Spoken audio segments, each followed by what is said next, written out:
Good morning, good afternoon, or good evening, depending on where you are in the world, and welcome to today's Mayhem by For All Secure program, powered by the TechStrong Group.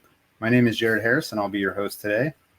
We've got a great program ahead of you, but before we begin, I do have a few housekeeping notes. Today's program is being recorded, so if you miss any of our discussion or you'd like to recommend it to a friend or watch it later, you will receive a link after today's recording, so feel free to also stick around. Make sure you ask some questions in the question box. That's on the right side of your screen, where you'll also find a chat tab where you can interact with the other audience members, tell us where you're from, and just kind of poke around and see what's going on. Let's see, we've got the handout section as well. We've got in the chat section, we've got a survey for you if you want to let us know at the end of the program what you thought. Give us your ideas on what we can do to improve. And then finally, we've also got two $50 Amazon gift cards. So whoever is the most engaged and does mention something in the survey comment or gives us the best survey comment, we'll be reaching out to you afterwards.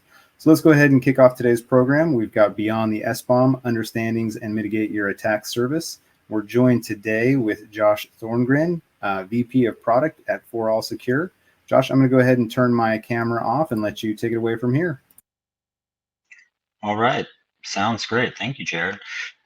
Well, good morning, good afternoon, good evening to everyone. Appreciate you taking the time to join today. We're going to talk about SBOMs, and we're going to talk about a little bit about where they came from, why you're hearing about them, why you're using them, if you are, and talk about some of the ways that we could improve upon them, go beyond where they are today, both from a process and a technology standpoint. Before we get into that, though, let's just kind of set the stage. Let's talk about what you're going to learn today. Let's break it down. So, in the theme of what we're talking about today, I created a presentation bill of materials. So I've got 24 slides. Here's what each of them talks about. And if you're like me, you might be looking at this and saying, well, oh, that's a lot of information. It is. We're going to get back to this in a second. But first things first. Who am I? So I'm Josh Thorngren. Once upon a time, I was a developer. I made the move over to, what I affectionately call the dark side, marketing, product. For the past 15 years, I've been marketing and building DevSecOps products. So figuring out ways to help accelerate how fast we ship software, while also making sure that software is safe, reliable, and performant. Right now, I lead the product team as well as the marketing team here at For All Secure. For All Secure, a little bit about us. We're a hacking organization that turned into a cybersecurity company a few years ago. We make a platform called Mayhem. It does generative behavior testing for apps and APIs. It goes after exploits and to tell you the ways that attackers could, actually hack you instead of just giving you a laundry list of CVEs. But we're not actually going to talk about Mayhem today. We're going to talk about SBOMs. And we're going to start with what is an SBOM. And one of the ways I talk about this, and one of the ways that I hear my customers talk about this, is it's the ingredient list. Okay, you're cooking a recipe. The SBOM is the list of things that you need in order to make that dish taste wonderful. Now, I do have a small caveat. I was hungry when I created this deck, and so you're going to see a lot of food examples and analogies sprinkled through that. If you're hungry right now, I'm sorry for making you more hungry. And if you're not hungry right now, no promises on the end of this talk. But getting a little closer to cybersecurity, DevOps, etc. Another way to think about an SBOM is it's an asset inventory for appsec. If you think about cloud security, if you think about network security, endpoint security, all of those have a concept of tell me the posture of all my assets. Give me the inventory of all my assets. And we haven't really had that in the appsec world. We've had a lot of things around understanding the risks in those assets or understanding an application as a monolith, but not really a good concept of what are all the ingredients that went into this finished product. So why do we care about these things? Well, this is something that I think kind of gets, I hear a lot of people talk about a order of operations here, and an order of operations where, hey, there was a rise in supply chain attacks. They talk about SolarWinds, talk about Log4Shell.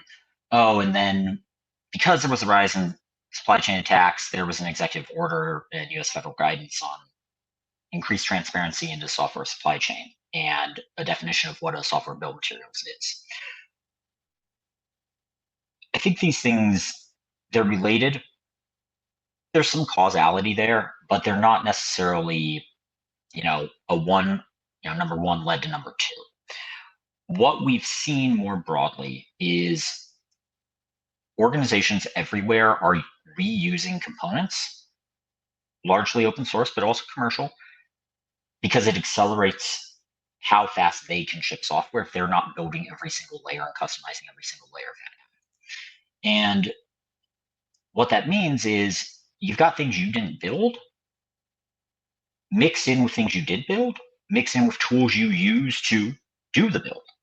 And that creates a lot of information sharing across multiple software vendors, community maintainers of open source projects, commercial vendors selling software, teams developing custom code in-house.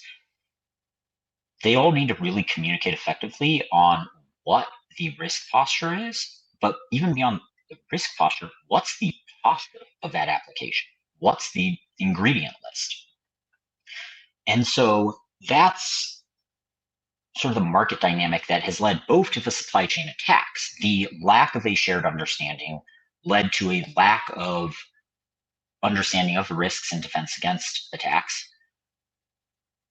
The rise in those attacks and the importance of reusable components for accelerated delivery led to guidance coming from the government on, hey, here's how these things should be used, and here's how government agencies at least have to be transparent about their software supply chains. And what I've seen over the past couple of years in talking to customers both in the government and in the commercial sector is there's more attention being paid to this than a lot of other cybersecurity guidance that previously had come out. And that's not solely, look, new executive order, we have to comply with it. It's because there's a real world problem that the SBOM was created to help everyone, public and private alike, start to solve. So, as part of the executive order, there was a definition released alongside it. What's in an SBOM? Well, breaking it down, there's not a ton of, you're not going to be surprised. Hey, who created this thing? What's the thing called? If there's a unique identifier, hey, include that too. What's the version number? How do we know if this is the latest version or an old one?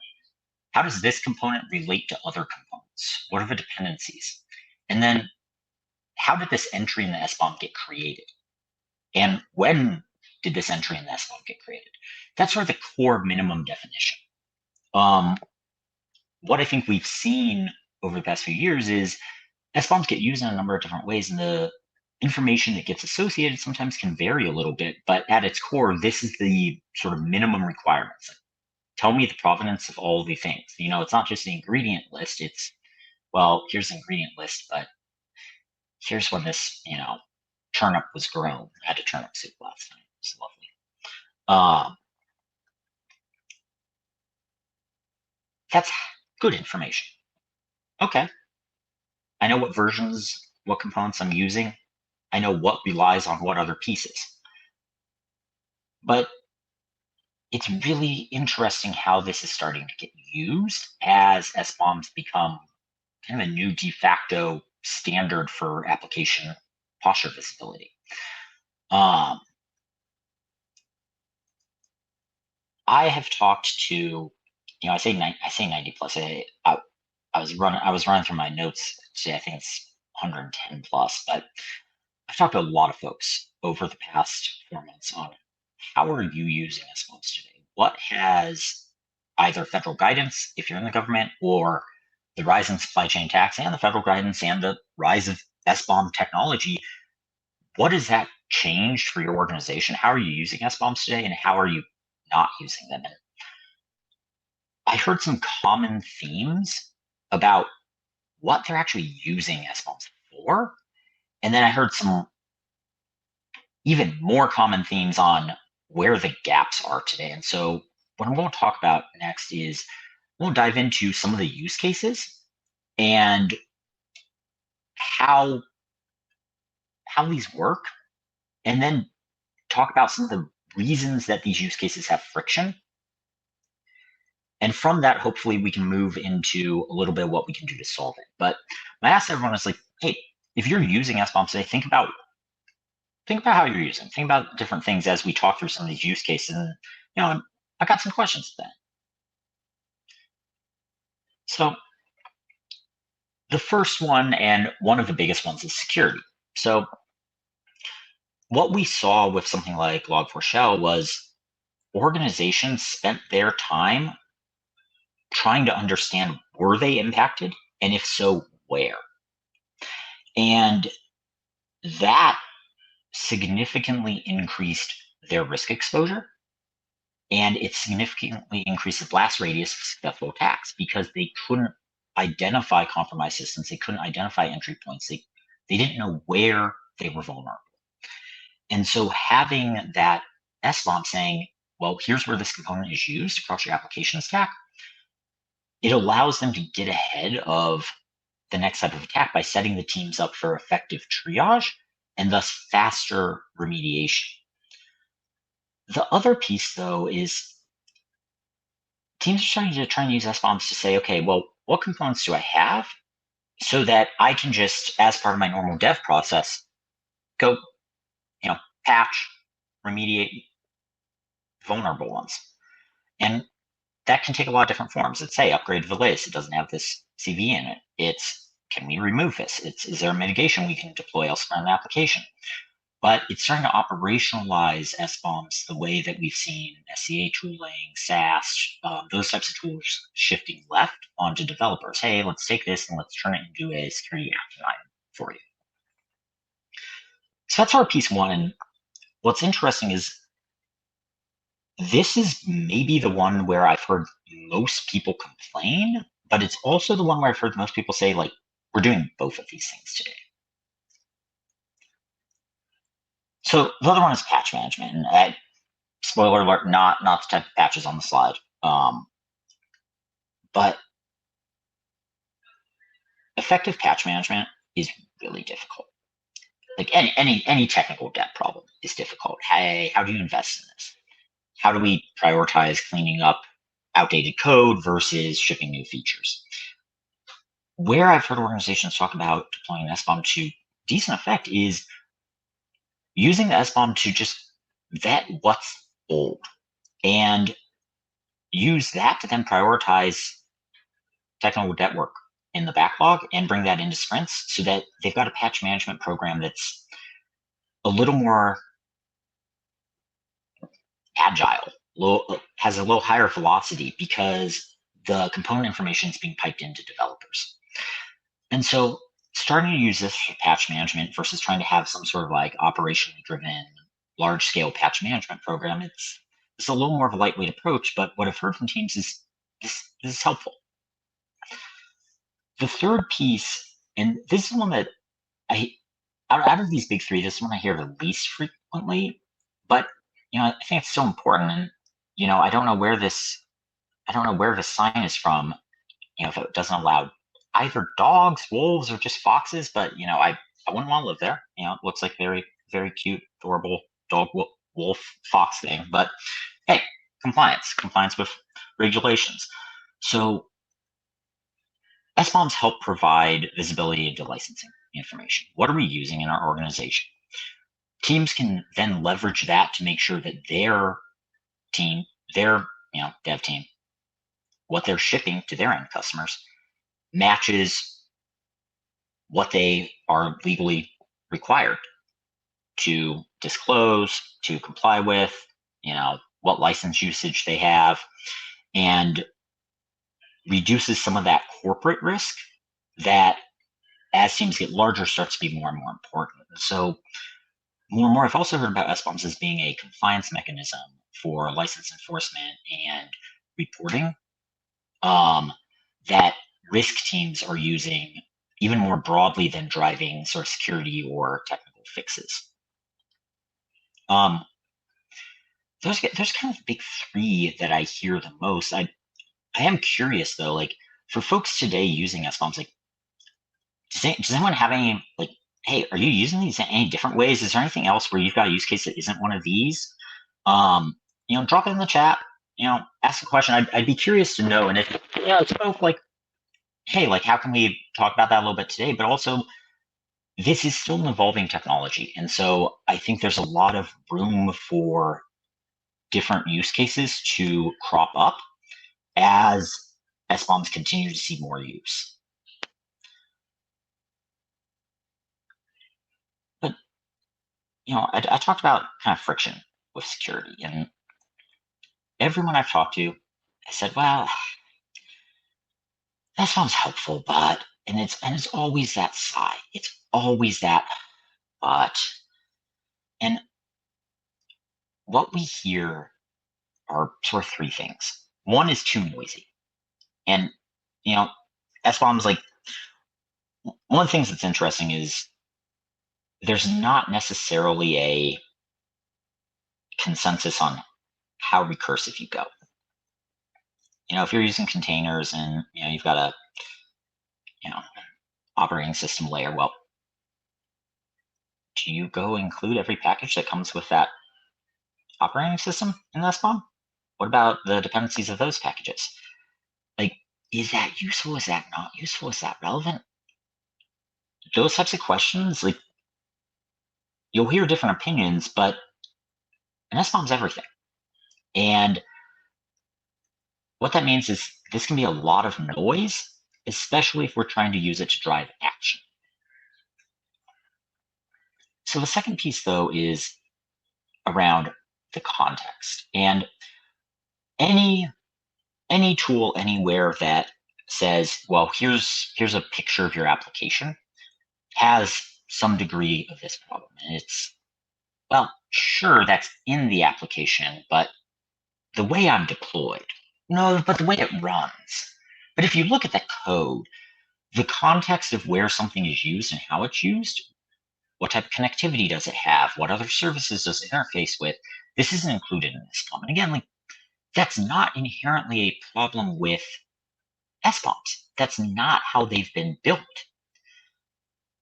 But that kind of leads to the last point here. And this is the thing that I've heard almost exclusively from engineering leaders I've talked to when I ask them, like, hey, like, you got any concerns about how your organizations are starting to use SBOMs? And they say, yeah, I'm being asked to go update everything that's outdated in SBOM. I'm being asked to go resolve all vulnerabilities in known vulnerable packages in the SBOM. I'm getting SBOM results now as a gate in addition to my SCA results and my SAS results. Teams are starting to try and drive action based off of SBOM reports. That's, the same things we're driving in other tools that have similar outcomes, similar outputs. And so what I hear a lot is we've operationalized SBOMs without really understanding how to operationalize them.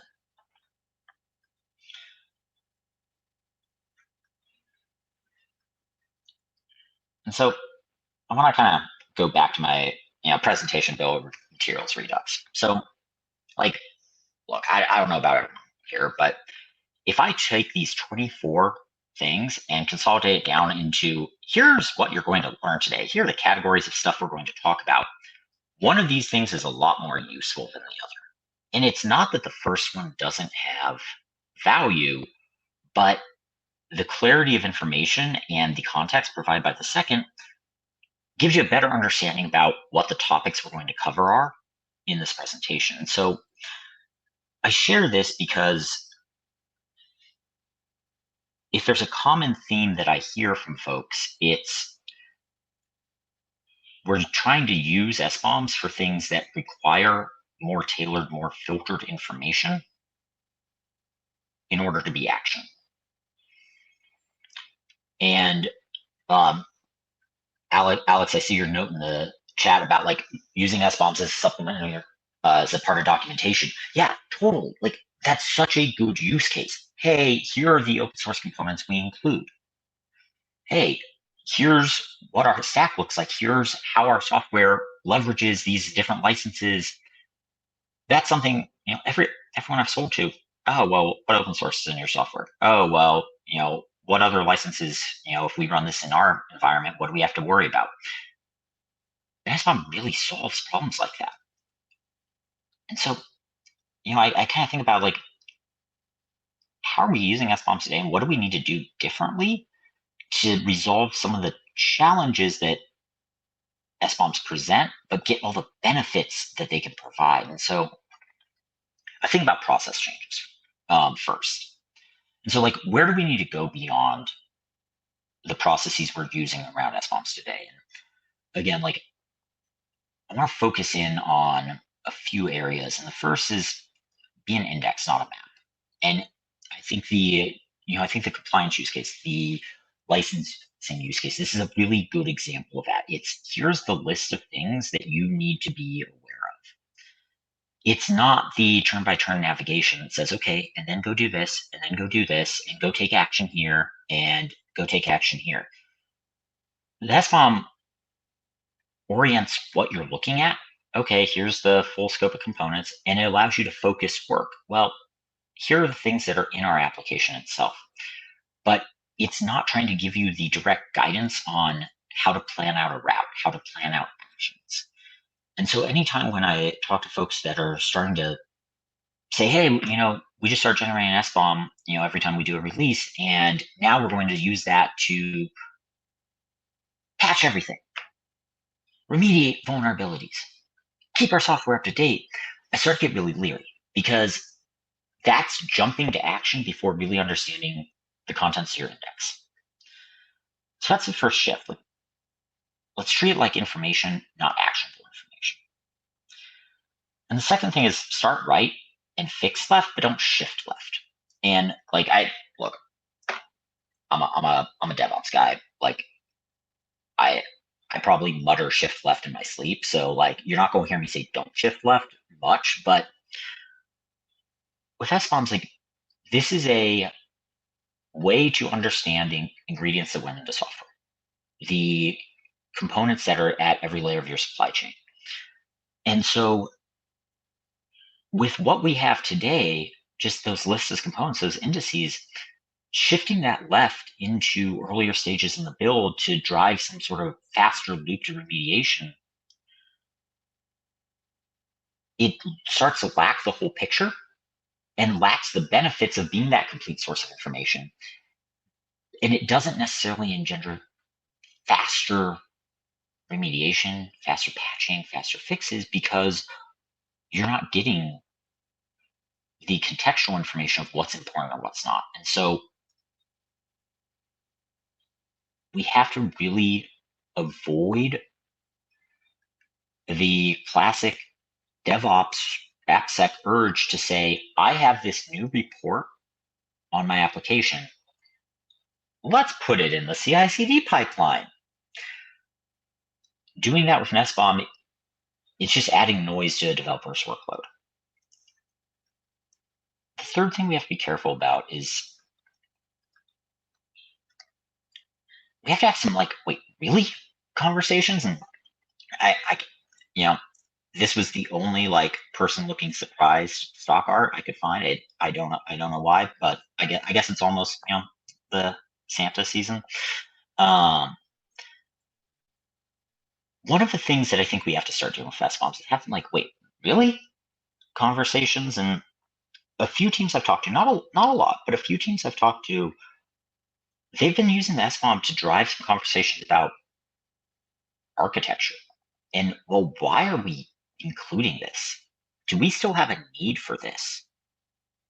What's the purpose? How does this benefit us? And using the SBOM to force some hard conversations about how to simplify.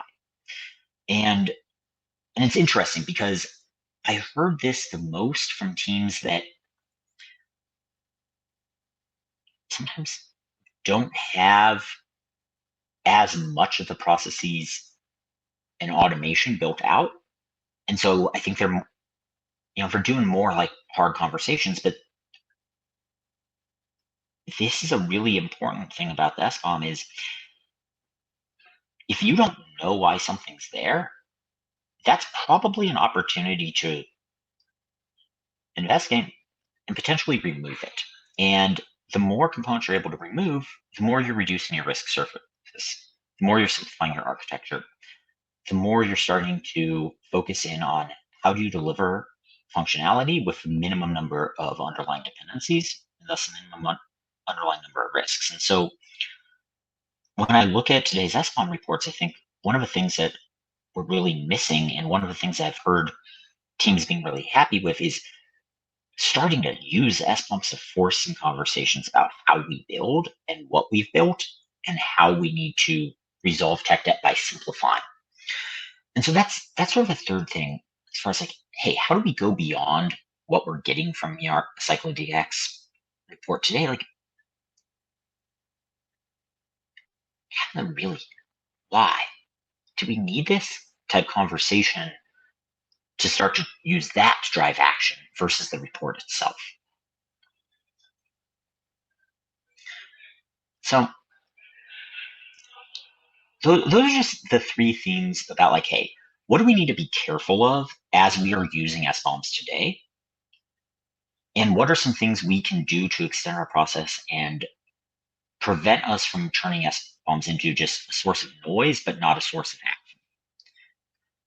And again, this is, going back to those three use cases from earlier, this is why I think there's so much friction in the security one, because the AppSec is really about finding the things that need to be remediated. And so when AppSec teams start to try and operationalize SBOMs, you end up with friction points. You end up with go do a thing, and it's another justification to be written.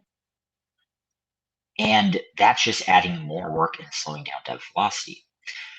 So there's another piece here, though. And the other piece of this is not the how do we use SBOMs in our process, but is what we have from an SBOM standpoint today sufficient? And if it's not, where do SBOMs need to evolve and change? And I mean, I'm opinionated on this. I have opinions about most things, but I think what's also really interesting is in speaking with security leaders and speaking with tech eng leaders, none of this was controversial. All of this was like, yeah, this is where SBOMs need to evolve to. This is where this type of reporting needs to really move towards. And on one hand, it's really encouraging. On the other hand, well, we got to go make it happen. So let's talk about what that is.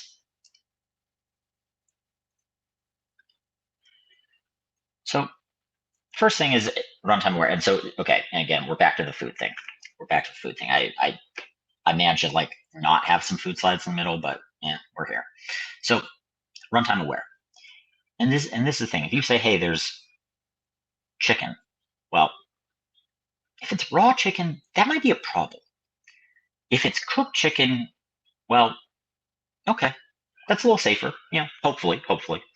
But the state of the final product, how it's used, how it's deployed, how it was built, what hardening it went through, what temperature it was cooked at, that has a huge impact on risk.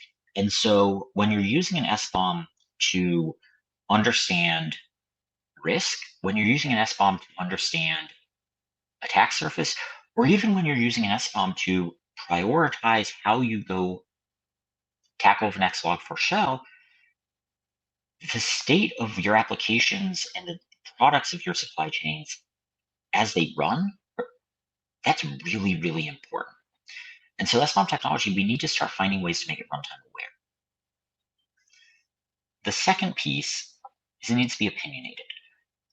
Notice this isn't just a recipe for macaroons. It's a recipe for perfect macaroons. Well, here's the thing. Lists don't drive action. What comes next is important. And if we think about an SBOM today, we think about here's the version of this component. What we're not thinking about is here's the version. It's 3 versions behind. There are 5 more critical CVEs in this version than there are in the latest. You need to patch this. Now, you can say to me, Josh, yeah, of course we need to patch it. But when you're deploying dozens of times a day, when you're continuously integrating software, and when you're getting hundreds of results from your security tools, your SBOM tools, every single time you check code in, you don't want to do the triage. You don't have to go figure out what do you remediate first. You need integrated opinions that say, okay, if we're going to drive action off of an SBOM, if we're using this for something that's not being an indice, how do we actually drive action and be opinionated about what that action is? It's the recipe. It's not the ingredients. It has to go beyond that.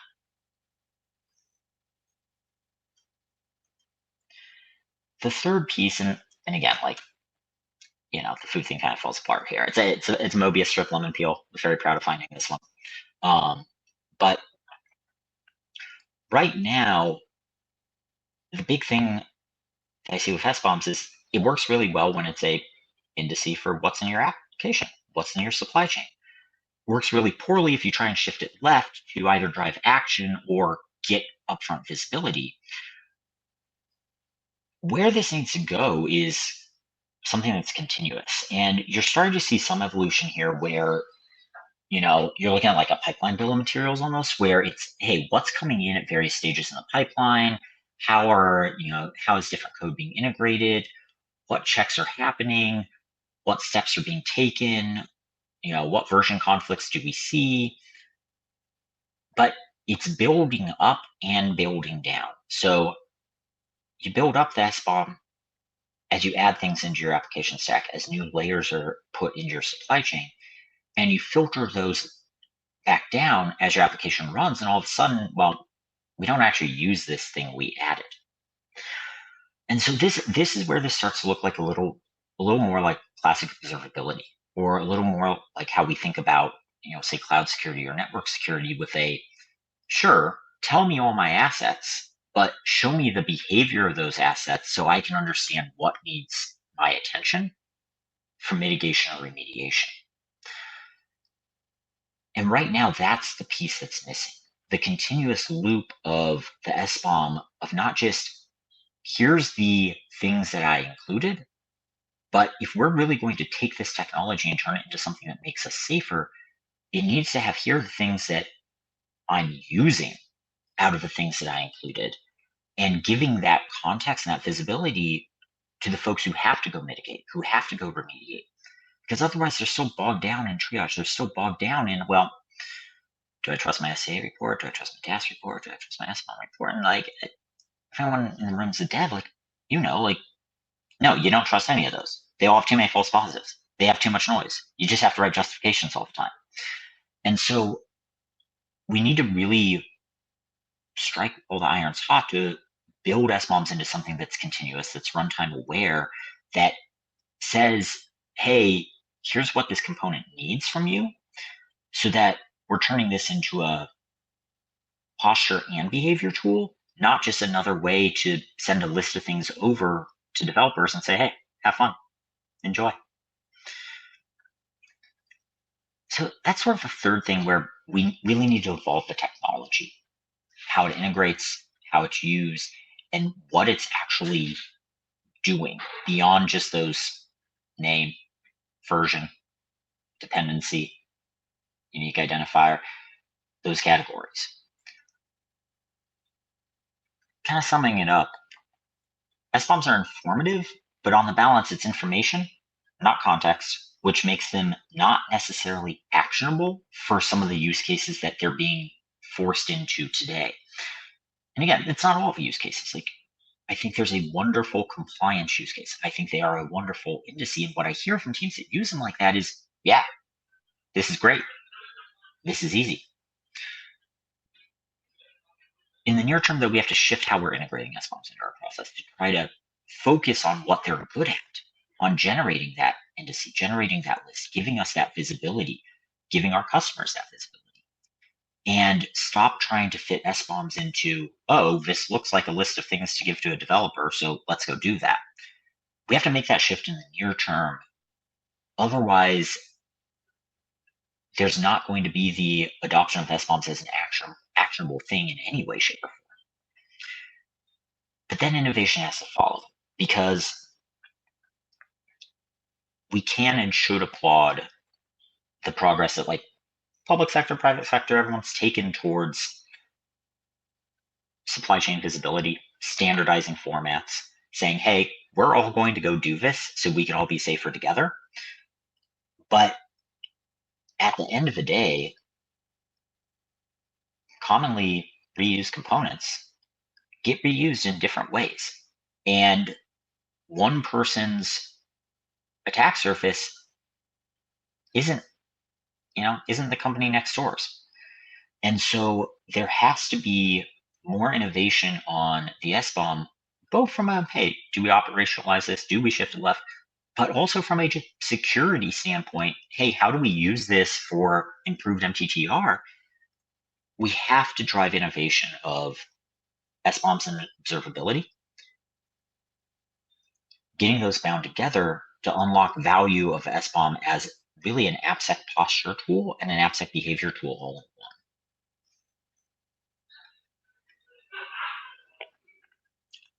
So that's what we've got, where we're at today, where in the near term, I think we need to start making some shifts in how we approach SBOMs, and where in the long term, we need to work together to see the market evolve. If you have questions, if you have feedback, drop in the chat, drop in the Q&A. If you hate the food analogies, let me know. This is my first time running through this presentation. So, if you're like, hey, that was terrible. Hey, slide 20 was great. Hey, slide 13 was the worst thing I've ever seen. Like, let me know. And, if you want to talk SBOM stuff, drop me a line. All right. So, Josh, we do have a few questions. The first one is, did the executive order have any impact on the outside government increase SBOM usage? To increase SBOM usage? It's a good one. It's interesting. When I talk to folks outside of the government, they say no, like it's useful, but it's not really structured guidance. And I say, okay, are you using SBOMs? And for the most part, they say, oh yeah, no, we totally are. And I don't think we would have seen the market adoption had there not been the federal focus on it. But I don't have anything that's directly tying an impact together, but I find it hard to believe there wouldn't be any impact there. Okay. I think you kind of touched on this a little bit, but if you want to explain a little more, should the SBOM replace other tools for security? Not at this stage, no. And I think this is one of the mistakes that people make is they're trying to shift an SBOM into a development workflow and say, oh, well, you were using Sneak to understand your open source usage and vulnerabilities. Now we've got SBOMs. And say, hang on a second. Like that's where I'm starting to see a lot of friction and a lot of frustration around SBOM usage. Okay. We've got someone also said that their friend works for a big firm. They tend to use Gen AI for SBOMs, including they find and resolve their programming issues, how they find and solve their programming issues. However, the risk causes several security gaps and could get misleading information. What do you suggest regarding SBOMs around AI? Oh, so I think one of the really interesting things about how we're starting to use generative AI tooling is we're using it to save human time on tasks, and like using it to build an SBOM or to parse through an SBOM. Like those are both really good examples of applying AI to a human task for time savings. And one of the things that I've definitely seen, and I've experienced this myself using some generative AI tools, and I've talked to a lot of devs who see the same thing, is if all you have is a hammer, everything looks like a nail. And what tends to happen a lot of times is we use something like generative AI when a simpler way of automating the human aspect would have worked better and had less risk. And to give an example of this, like one of the things that I've seen folks start to do is, well, hey, let me use generative AI to look at my code and based on what I've written, tell me what's actually going to run and what's not, and then use that to help filter down. And sometimes it's an SBOM, a lot of times it's a security report. Hey, how do I exclude some CVs? How do I do some quick triage?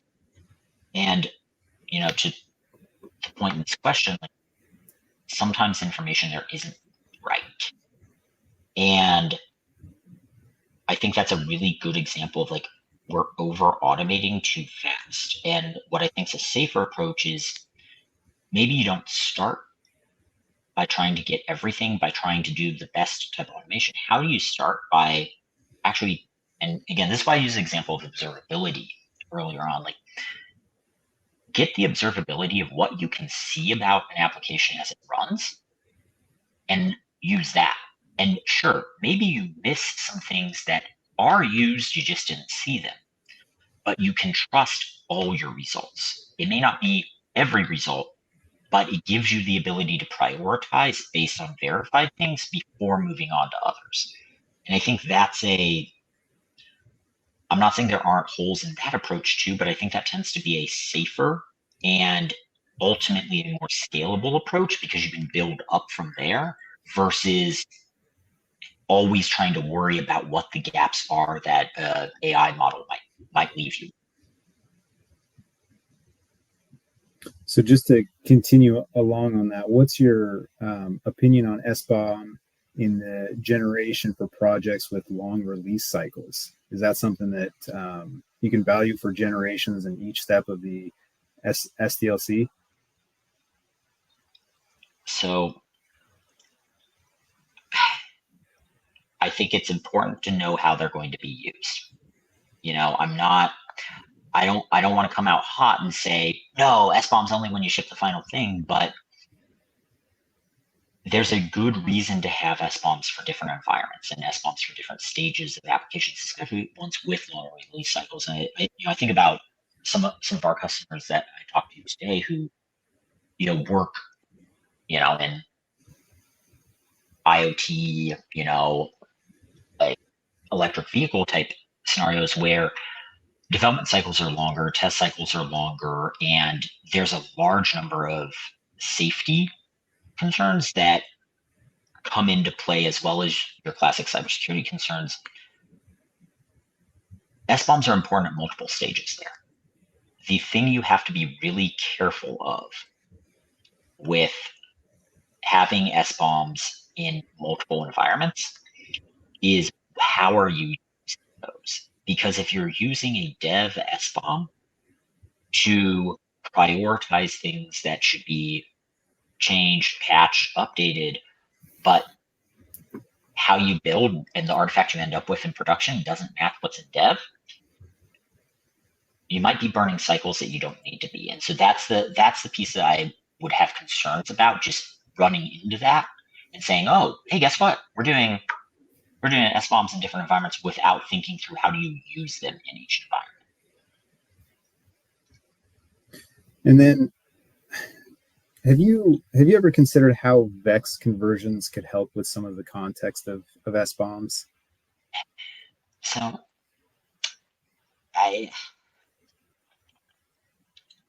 And I'll be the first to admit, like, I don't know the most about how teams are using Vex to get vulnerability context into or alongside SBOMs. Ultimately, and now I'm starting to kind of speak forward looking. Ultimately, what an SBOM is doing is a superset of what we see from software composition analysis tooling. And it's not that it's a superset of the information at this moment, but it's a superset of the broader use cases. How do you understand what's in your application? How do you understand the layers? How do you understand the dependencies between those layers? How do you understand the versioning, the vulnerabilities, etc.? I think being able to marry in vulnerability context in a SBOM standardized format is an improvement, and having the SBOM formats be relatively standardized in and of themselves makes it a better place to surface that information. Having said all that,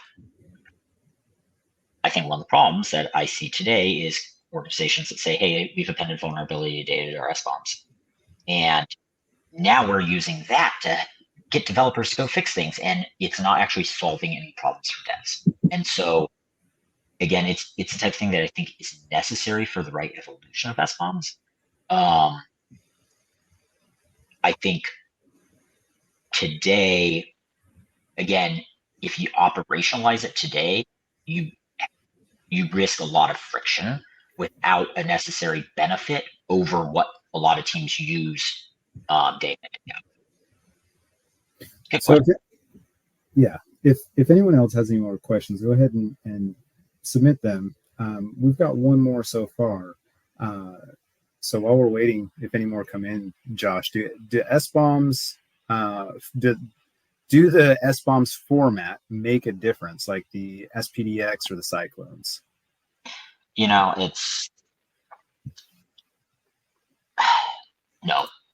Like I could give a very technically nuanced answer. The short of it is there are a few different formats right now. There will likely be a few different formats for a while. At the end of the day, they're all ultimately, I think they're all ultimately JSON-esque artifacts, but no, not at this point. All right. Well, if you don't have it, or if you have any final remarks, since no other questions have come in, go ahead and give them. Otherwise, we'll go ahead and close out. Just, big thank you to everyone. And any feedback, hit me up on LinkedIn, drop me a note, josh@forallsecure.com. And thank you all very much. Hope it was informative. The jokes landed at least halfway decently, and that you all have a good rest of your morning, evening, afternoon, or night. Cheers. All right, Josh, that was outstanding. Comments and people even said so. So good job. Just want to thank you for taking the time to share your expertise with us. And as a quick reminder for everyone, today's session was recorded. Following the panel, you'll receive an email to access the recording. You can also go to the devops.com website, go to devops.com/webinars. You can go to the on-demand section and find it there and watch it if for some reason the email doesn't come to you. So finally, just before we close out, I do want to thank Mayhem by For All Secure for sponsoring today's webinar. And I also want to thank each of you again for attending us for the entirety of the presentation. Please take a moment to fill out our survey. You can find it at the top of the chat section, or once we close out, you should see a pop-up on your screen. Again, thank you for joining us for today, and we hope to see you on our next upcoming program. My name is Jared Harris, and I will be signing out.